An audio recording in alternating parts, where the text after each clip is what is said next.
నిజమే, ఒక మసాలా దినుసు రోమ్ నగరాన్ని రక్షించింది. 410 ఏడీలో ఉత్తర ఐరోపా నుండి విసిగోడ్స్ అని పిలువబడే యోధులు రోమ్ నగరాన్ని కొల్లగొట్టారు. ఈ విసిగోడ్స్ తమ ఆక్రమించుకున్న రోమ్ నగరాన్ని తిరిగి ఇవ్వడానికి ఏం డిమాండ్ చేశారో తెలుసా? డబ్బో, బంగారమో, వజ్ర వైడూర్యాలు కాదు, అంతే విలువైన, ఆ విలువకి ఏమాత్రం తగ్గని 3000 పౌండ్ల మిరియాలు, అంటే సుమారు 1360 కిలోల మిరియాలు తీసుకుని వారు రోమ్ నగరాన్ని తిరిగి అప్పగించారు. ఈ విధంగా ఒక మసాలా దినుసు రోమ్ నగరాన్ని రక్షించింది. మిరియాలు అంత విలువైనవి, అంత అమూల్యమైనవి, మానవాళి వినియోగంలో అంత పురాతనమైనవి కూడా.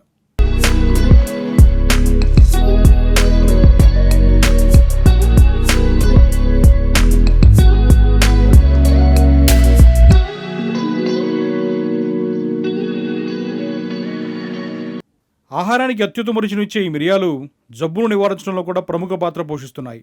మసాలా దినుసుగాను, పురాతన ఆయుర్వేద శాస్త్రంలో ఔషధంగాను ఉన్న ఈ మిరియాలు వినియోగంలో ఉన్నప్పుడు ఇప్పుడు మనం విరివిగా వాడుతున్న మిరపకాయలు అసలు వినియోగంలోనే లేవు.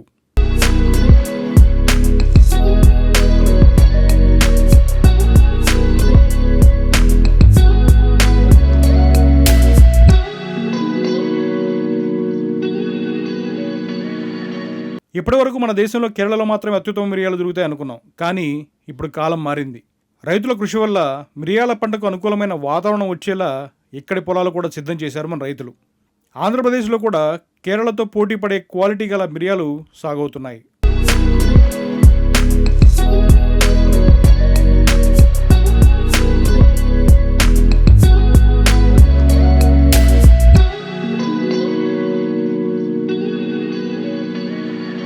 ముఖ్యంగా ఒక్క తోటలలో అంతర పంటగా మిరియాలు పండిస్తూ ప్రధాన పంటకు ధీటుగా ఆదాయాన్ని సాధిస్తున్నారు ఏలూరు జిల్లాకు చెందిన రైతు దావులూరి విజయసారథి గారు. ఒక్క మొక్కపై పాకుతూ నాటిన 2.5 లేదా 3వ సంవత్సరం నుండి దిగుబడినిచ్చే మిరియాల మొక్క సుమారు 20 సంవత్సరాల వరకు రైతుకు ఆదాయాన్ని ఇస్తుందని చెప్తున్నారు ఈ రైతు. ఒక మొక్క నుండి సుమారు 1.5 నుండి 2 కిలోల వరకు దిగుబడి సాధించే అవకాశం ఉన్న మిరియాల సాగు గురించి, రైతులు ఒక్కలో అంతర పంటగా మిరియాలు సాగు చేయడం వల్ల వనగూరే లాభాల గురించి విజయసారథి గారిని అడిగి తెలుసుకుందాం.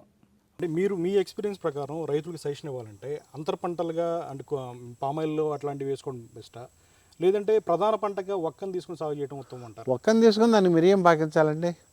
మిరియాలు పాకించాలి. మన ఏరియాలో మిరియాలు బాగా వస్తున్నాయండి. బాగా ఎక్కడికంటే కూడా ఇక్కడ బాగా వస్తున్నాయి. కర్ణాటకతో ఈక్వల్గా వస్తున్నాయి. ఓకే, ఫుల్లీ పనిచేసి బ్రహ్మాండంగా ఉంది. క్వాలిటీ కూడా మన దగ్గర. మా సప్లయర్స్ మేము ఎట్లా చేయాలంటే మా హోటల్కి మీరు ఇవ్వకపోతే ఎట్లాగో మా హోటల్ వ్యాపారం పూసుకోవాలన్న భావాలు వెలువస్తున్నారు. జనరల్గా స్పైసెస్ అంటే మనకి కేరళ లేదంటే ఏదన్నా హిల్ స్టేషన్ నుంచి వచ్చేదాన్ని ఎక్కువ ప్రిఫర్ అనుకుంటాం మనం. కానీ మన ఏరియాలో కూడా మీరు పెప్పర్ అదే క్వాలిటీ వస్తుందంటారు? అంతకు మించి మంచి క్వాలిటీ వస్తుంది? అంతకు మించి క్వాలిటీ వస్తుంది.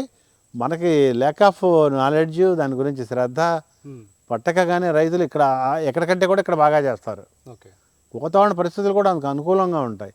పెప్పర్ పాకటానికి సిలిండ్రికల్గా ఉండే ఒక్క మొక్క వరప్రసాదం. మీకు ఒక్కలో ఎంత ఆదాయం వచ్చిందో ఇంచుమించు మిరియంలో కూడా అంత ఆదాయం రావడానికి అవకాశం. సూపర్.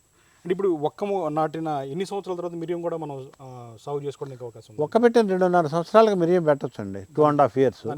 ఆ తర్వాత సంవత్సరంలో అది ఎస్టాబ్లిష్ అవుతుంది. ఓకే, మిరియం తీగ. ఒక్క అనేది సహజంగా కొంచెం కూలింగ్ అట్మాస్ఫియర్ ఇస్తుందండి సాయిల్కి. కానీ ఫిల్టర్డ్ సన్లైట్ అండి. సన్లైట్ని కంట్రోల్ చేస్తుంది కదా, డైరెక్ట్ సన్లైట్ కాకుండా ఫిల్టర్డ్ సన్లైట్ వస్తుంది. ఓకే, ఇప్పుడు ఒక్కకి పాకించిన మిరియం ద్వారా అంటే ఎకరానికి 800 మొక్కలు మీరు చెప్తుంటే 800 మిరియాల మొక్కలు దీన్ని మనం పాకిస్తాం అంటే అన్నిటికీ పాకించడం సులభం కాదు. ఎందుకంటే అది రూట్ డిసీజ్ ఎక్కువ వస్తుంది మిరియంకి, అక్కడక్కడ చచ్చిపోతూ ఉంటాయి. ఒకటి. రెండోది ఏరియేషన్ ఉండాలండి, లోపల వెలుగు పడాలి. అన్నిటికీ వేసేస్తే వెలుగు కవర్ అయిపోతుంది. 50%. 600 మొక్క ఉంటే 500 మొక్క ఉంటే 250, 300 మొక్క తీగలు పెప్పర్ వేసుకోవచ్చు. ఎంత ఈల్డింగ్ తీసుకొని అవకాశం ఉందండి, ఛాన్స్? అంటే మీ ఎక్స్పీరియన్స్ ప్రకారం ఒక ఎకరానికి ఇన్ని క్వింటాలు తీసుకోవచ్చు అన్న ఐడియా ఏమైనా ఉందా? మిరియం 1.5 kg అయితే డెఫినెట్గా మిరియాలు వస్తాయండి ఎస్టాబ్లిష్ చేసిన తీగకి. పర్ ట్రీ నుంచి యావరేజ్. ఓకే, ఒక్కోదానికి 6 రావచ్చు, ఒక్కోదానికి 2 రావచ్చు. Average 3 kgs. 3 kgs average. 1.5 kg per acre average ఎంత తీసుకోవచ్చు? యావరేజ్ అంటే 350-400 కిలోలు తీసుకోవచ్చు వస్తుంది. వాళ్ళ ప్రైస్ ఎక్కువ ఉంది కదండి. మీరు ఎంతకి ఇస్తున్నారు సార్ ప్రైస్? మేము ఇచ్చేది 600-700 అట్లా ఆ రేంజ్లో. మీరు ప్రాసెస్ చేసి ఇచ్చేస్తున్నారా లేదంటే రా ఇచ్చేస్తున్నారా? ప్రాసెస్ చేసేది. కలర్ తెప్పించి దాని బ్లాక్ కలర్ వస్తుంది. దానికి టెక్నిక్ ఉంది. ఆ టెక్నిక్ అడాప్ట్ చేసుకుని మేము ఆ టెక్నిక్ని అడాప్ట్ చేసుకుని చేస్తాం.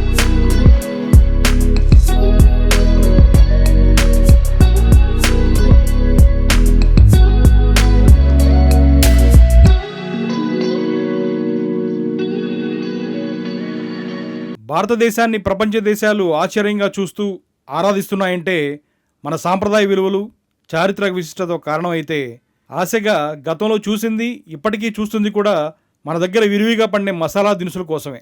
కొలంబస్ నుండి అలెగ్జాండర్ వరకు ప్రపంచ దేశాలకు మన మిరియాలు ట్రేడింగ్ చేయడానికి వెంపర్లాడారంటే మిరియాలకు ఉన్న విలువేంటో, దాని ప్రాధాన్యం ఏంటో తెలుసుకోవచ్చు.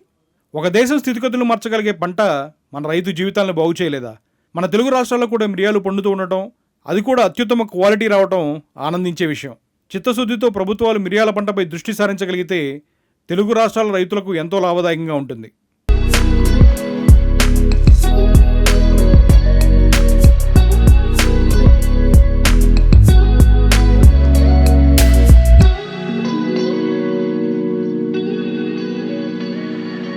మన దగ్గర మార్కెటింగ్, ప్రాసెసింగ్ వ్యవస్థలు సరిగ్గా లేక మరుగున పడిన ఒక పంట పేదరికంలో కొట్టుమిట్టాడుతున్న ఒక దేశాన్ని ఆర్థికంగా ఒడ్డున పడేసింది. ఆ పంట ఏమిటో, దాని వివరాలు ఏంటో మన తదుపరి వీడియోలో తెలుసుకుందాం.